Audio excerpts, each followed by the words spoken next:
Pakistan didn't have rock stars, but they had Imran Khan. Star cricketer, playboy, and role model, that's Pakistan's leading opposition politician, Imran Khan. His legendary sports career and colorful private life have always kept him in the limelight, and he's attracted the love and devotion of countless fans. But he's more than just an enigmatic sports superstar. Last year, the country's then Prime Minister Nawaz Sharif was ousted and barred from politics on corruption charges. He's now been sentenced to 10 years in prison. This has pushed Khan into an even stronger position ahead of the July 25th elections, and some recent polls show his party is gaining more ground.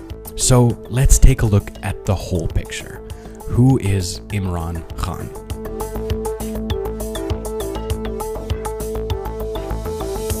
Khan was born in 1952 in Lahore to a well-off Pashtun family. He received an Oxford University education studying politics and economics, but his real passion was sports. He began, as most greats do, playing at a very early age, in Pakistan and then continuing in England. And even today, more than 25 years after his retirement, he's still considered one of the greatest cricketers of all time. He led Pakistan to their first ever World Cup title in 1992, playing a pivotal role in the final against England. Then at the peak of his career, he retired, and 4 years later entered politics by forming his own party, the Pakistan Teerek insaf, the movement for justice. But his popularity in sports didn't translate into politics, at least not right away. In fact, when he first ran in the 1997 elections, his party failed to win a single seat. Khan is center-right on the political spectrum, but many people are confused by his political leanings because apparently he often alters his opinions based on his audience. His party gets their strongest support from the youth and the urban middle class. They have run in 3 elections and are slowly becoming recognized as a real political force. Terrorism is still a huge challenge for Pakistan, and Khan has a novel approach to fighting it.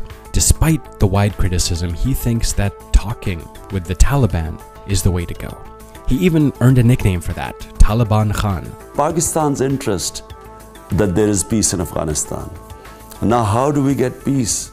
In my opinion, what the US has got so wrong is that they have this one-dimensional policy of using military force. His party's performance in Khyber Pakhtunkhwa, the province they govern, still falls short of its electoral promises, according to many people, although there have been visible reforms in education and healthcare.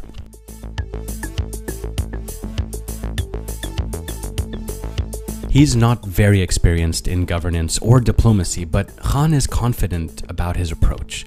He says he'll wipe out corruption, bring in foreign investment, and provide better jobs to the youth. He also promises changes in the agricultural and educational fields, and wide-ranging reforms in tax collection. His party's manifesto emphasizes the importance of internal peace as well. It says, quote, "We will act against hate speech and violence towards minorities, ensuring constitutional rights for minorities." Khan's PTI released a roadmap on foreign policy a while ago with a new strategy for conflict resolution and wants to improve relations with Pakistan's eastern and western neighbors.